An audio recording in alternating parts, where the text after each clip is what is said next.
আসন্ন ত্রয়োদশ জাতীয় সংসদ নির্বাচনকে সামনে রেখে প্রার্থী চূড়ান্ত করার প্রক্রিয়া জোরদার করেছে বাংলাদেশ জাতীয়তাবাদী দল বিএনপি। এরই মধ্যে দলটি 2 দফায় 300 আসনের মধ্যে 272টিতে প্রার্থীদের নাম ঘোষণা করেছে। বাকি আসনগুলোতে জোট ও আন্দোলনের শরিকদের সঙ্গে সমঝোতার ভিত্তিতে প্রার্থী নির্ধারণের আলোচনা চলছে।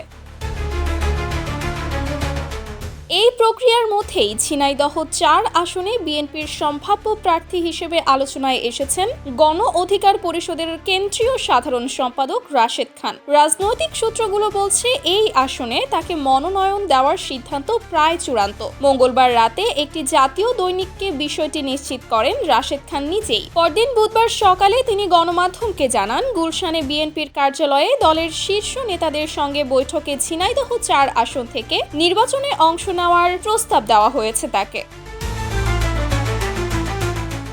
রাশেদ খান বলেন, ওই বৈঠকে বিএনপির স্থায়ী কমিটির সদস্য সালাউদ্দিন আহমেদ, খুলনা বিভাগীয় ভারপ্রাপ্ত সাংগঠনিক সম্পাদক অনিন্দ্য ইসলাম অমিত, ঝিনাইদহ জেলা বিএনপির সভাপতি এম.এ. মজিদ সহ গুরুত্বপূর্ণ নেতারা উপস্থিত ছিলেন। সেখানে জানানো হয়, জোটগত সমঝোতার অংশ হিসেবেই ঝিনাইদহ 4 আসনে বিএনপির প্রার্থী হিসেবে তাকে মনোনয়ন দেওয়া হবে। তিনি আরও জানান, বিএনপির ভারপ্রাপ্ত চেয়ারম্যান তারেক রহমান নির্বাচনের আগে ঝিনাইদহ 4 আসনে একটি জনসভা করেন। এই শর্তে তিনি প্রার্থী হতে সম্মত হয়েছেন। খুব শিগগিরই এই বিষয়ে বিএনপির পক্ষ থেকে আনুষ্ঠানিক ঘোষণা আসবে বলেও আশা প্রকাশ করেন তিনি।